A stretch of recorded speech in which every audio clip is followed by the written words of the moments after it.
So you're in the market looking for a long-range optic and you're really debating about the Arken SH4 Gen 2. Well, today's video will be a little different approach on a scope review, not only go through its features, but we're going to demonstrate it downrange. What I have today is a brand new rifle that I just built.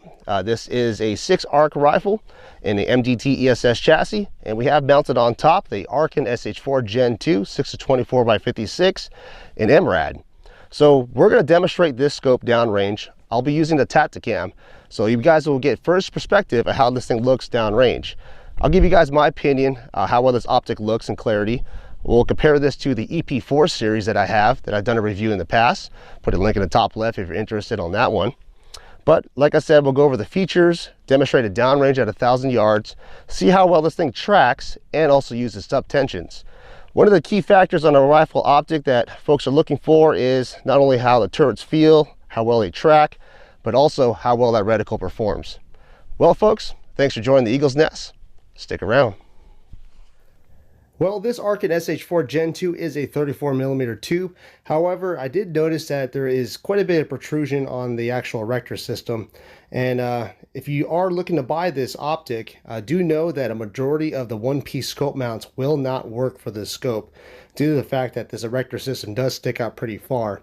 So this is a spur mount with a 1.35 inch height, 34mm one-piece scope mount. And I also do have a 1.5 inch.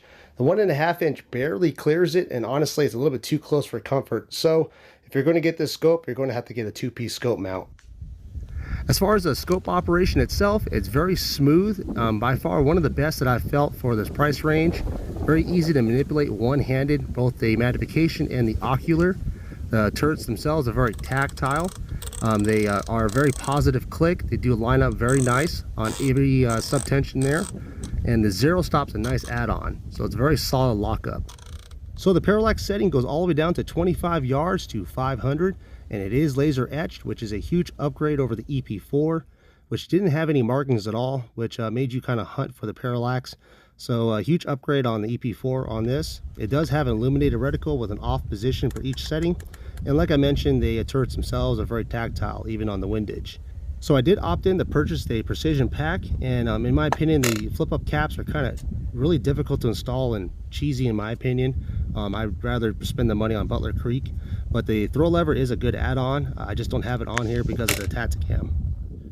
So here's a snapshot of the reticle at 100 meters at 12 power, and you can see the clarity is not bad. The reticle itself is very fine. I did like the fact that they actually made the center crosshair a lot darker compared to the EP4. So I try to get the best view possible through my phone, taking a snapshot, but going over the chromatic aberration, this is something I found on the clarity of this scope. After 14 power to 24 power, you actually start getting a lot of chromatic aberration, which will be a purple hue around the white and green areas of the target here. Now this is 24 power at 100 meters, and comparing this to an SWFA scope, this scope actually has more chromatic aberration versus an SWFA, so you can definitely tell the clarity or the optical clarity of this scope is kind of suffering.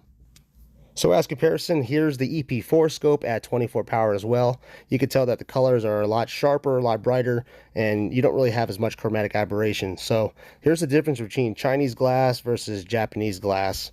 The EP4 does use Japanese glass. Now, the biggest negative attribute of this scope, in my opinion, is going to be the eye box clearance. Now, not many scope reviewers talk about this, so what I'm doing here is I'm manipulating my phone very minutely within a degree or two, simulating your cheek weld. So manipulating the phone up and down, left to right, you can see that the eye box gets out of focus, which is indicative to me being behind the rifle. And this happens as well, being a low power in 6X. The eye box is not forgiving on the scope. You have to be directly behind the rifle. So if you're going to use this in a hunting scenario or even a PRS competition, it's going to really hinder your performance if you have to do any kind of positional shooting. The eye box is very, very tight on this scope. Now, as far as the eye clearance, I measured 3.3 inches. So you do have quite a bit of clearance if you have a high recoiling rifle. So setting zero on the turrets is actually easy to do. However, it does require a 4mm Allen wrench. So there's 3 plugs on each turret that you loosen up. This allows you to spin the turret, set it to 0, then all you have to do is tighten it back down. Now the zero stop, there's a set screw that you loosen up, and all you have to do is set the zero stop to where it's just snug and hits the bottom, and it's a very positive stop. After that, you set the set screw and you're done. All right, so I got some steel set up downrange. Got one at 665 or 672 there. And my dope on this is going to be 3.8 elevation, 0.8 left. And we also have an IPSC target down there at near 1,000 yards, 995. Dope on this is 7.6, and let's aim at the 1,000-yard mark here, and let's see how this optic does, both in tracking on the turret as well as doing a holdover.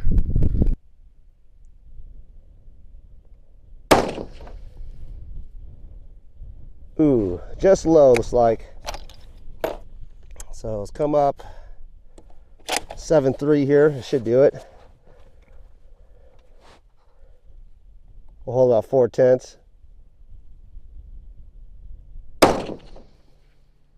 Impact.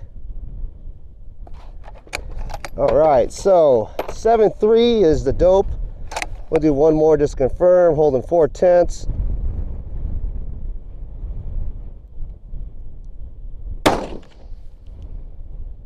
Impact. All right, let's do one more. Do 3 in a row.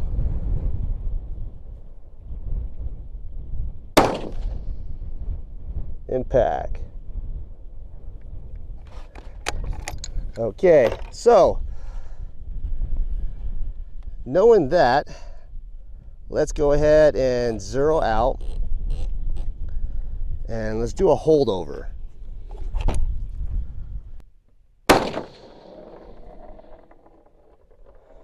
They just left, so yeah, the wind died down a little bit.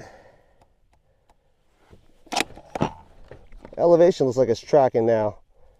So elevation looks like it's tracking. So holding 7/10 or 7 mils.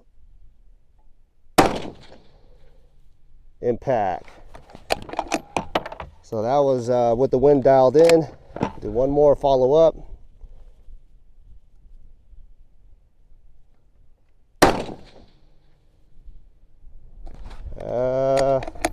No call on that one.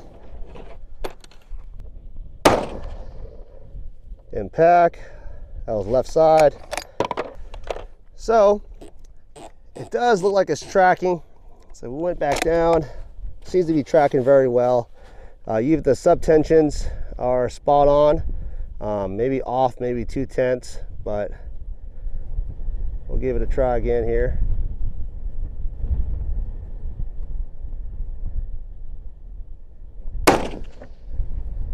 Yep. As you can see there, it's spot on. So I'd say the reticle is very useful. So 12 seems to be a nice little power for this reticle. The subtensions are working, so they're spot on. Wind hold is just all me today with shooting. So there you go, the Arken SH4 Gen 2 at 995 yards, pretty much 1,000 yards. You could dial up, seems to be tracking very well, and the subtensions do work. They seem to be spot on. If anything, it's just me, plus or minus 2/10. So that's one thing about these reticles when you're trying to do precision shots at long range. You do benefit off a 2/10 increment reticle. This one only being a 0.5 mil radian. So every hash mark on the holdovers there is 0.5 mil. They're pretty much splitting 2/10 in the middle if you can. So overall opinion on the Arken SH4 Gen 2. Well, it's a good entry-level scope. And I say entry-level because there's a few factors that really limit this to use this in competition. And the biggest factor is the eye box area. Now, this being a very super tight eye box, I mean, you're looking at barely moving your cheek across the your stock here and losing your focus on your reticle. You know, that really will hinder you on competition, especially when you're doing positional shooting like PRS or ruck matches or any of the stuff that I've done recently, where you're laying down in different positions. That's going to really hinder your performance and being able to see your reticle. Now, as far as hunting as well, I say the same scenario. If you're out there hiking in the woods and you post up against a tree and you got an awkward position where you got to kind of lean and you know you don't really got a good solid cheek weld, The eye box on this scope will actually fight you a little more. But the good positive sides of it is that it does track. The subtensions do work, so they're spot on, first focal plane. The parallax is awesome compared to the EP4. This one's very easy to get into. Switch over from 100 yards, everything is laser marked, laser etch. The infinity mark is what I was using right now at 1,000 yards. As far as illumination, I did try that last night. It actually is pretty bright at nighttime, but during the day, you can't see that at all. I mean, turning it on to full power, we're not seeing it at all. So I actually had it on during some of the shooting. But at nighttime, the illuminate reticle illuminates the middle crosshair and somewhat a little bit of the holdovers. It's very hard to see though, unless you have it on full brightness, which obviously washes out your reticle. So, you know, I personally use illuminated reticle. I do come out here at nighttime quite often to do some load development and shooting, as well as doing some nighttime coyote hunting. So illuminated reticle is a big plus and a must-have for me on a scope. Now the turrets and the eyepiece and everything and all the adjustments that you can do on the scope is very tight. I mean, it's that's one of the good plus sides of this optic. It is very tactile. It does feel very nice. It feels like you're grabbing a quality scope for the money. So it's easy to manipulate the focus. It's easy to manipulate the eyepiece, so the ocular there, to adjust the your reticle. The windage and turrets are the same thing. They're very easy to manipulate. The parallax, easy to manipulate, so that's a huge plus. So 10 out of 10 for that for me. Now as far as glass clarity, I could definitely tell that this scope is definitely milky after 12x.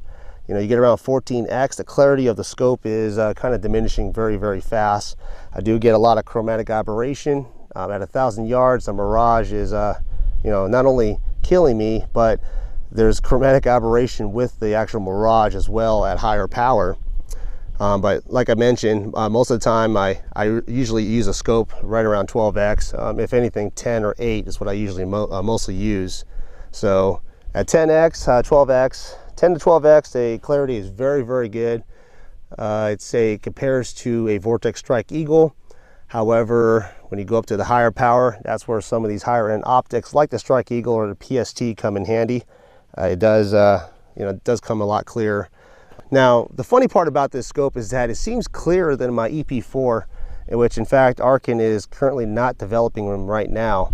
Now, I think that my EP4 does have a parallax issue again, which will bring up another discussion, which I'll mention right now. Arken's warranty. Now, I've had to exercise Arken's warranty twice now, once with the EP4 and then another with a SH4 4-16 MOA scope, which I purchased for a client. Their warranty system, how it works, is basically you contact Arken. In this instance, it took the first time about 6 days to get a response back, an email, in which you fill out a form. You fill out that form, and then I got a response back 2 days later with a tracking number to ship the scope over. Now, it took a month and 10 days to get a replacement on the SH4 4-16, and on the EP4, I still haven't heard anything. So I got to follow back up with them. That's been over 3 months now that I've asked them to replace the scope, and I have yet to see a tracking number. So Arken in general, them being a new company, you know, hitting the market pretty hard. There's a lot of talk, a lot of hype with them, with these budget-minded optics. Their warranty system is, I'd say, is getting there. It's not as good as Vortex, so I'd say, you know, they're working on it. Their customer service has improved. I am a dealer for them, so I've been dealing, you know, with buying optics through them, as well as doing some warranties. And I could say that they do work with you, but they're not the best. I mean, I'm just being honest with you guys. You're going to have a little of a hassle dealing with their warranty system, getting hold of them, and not to mention the extreme wait times for these scopes. Now, I purchased this thing back in December of 2020. And I literally just got this scope about 2 weeks ago. So, you know, almost, yeah, almost 9 months it taken, or 7 months it's taken just to get this scope in my hands. Now, is it worth the wait? Well, I can tell you what, it does have a lot of good features. However, I say save up a couple more bucks, you know, a couple $100 more, look at some Vortex scopes. for two reasons. Like I mentioned, the warranty system on Vortex is far superior. When you talk to them, Vortex, they definitely will take care of you. I'm not affiliated with Vortex. I just going through off my experience. I know Arken is improving, so you know they could take this for a grain of salt. And if you watch this video, hey, get on top of who you got going on for warranty, and make them answer their emails. And you know, that was one of the concerns that I had with the long wait times with these optics, is if you destroy one or have an issue, how long does it take to get a replacement? Well, like I mentioned, I'm 3 months right now waiting for the EP4 to be fixed, and I'm probably just going to get a refund, to be honest. Well, folks, that's my take on the Arken Optics SH4. If you're really considering this scope, like I mentioned, this is a great entry scope.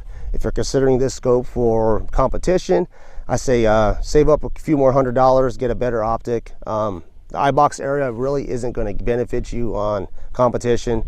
Even though the holdovers are nice, you really want to get a 2/10 incremental holdover. That way you can play around with the wind, or you know, don't have to dial up if you're in a timed event. So that's my opinion, folks. Let me know what you think. Comment below. As always, stay safe out there. Thanks for watching, and I'll see you in the next video.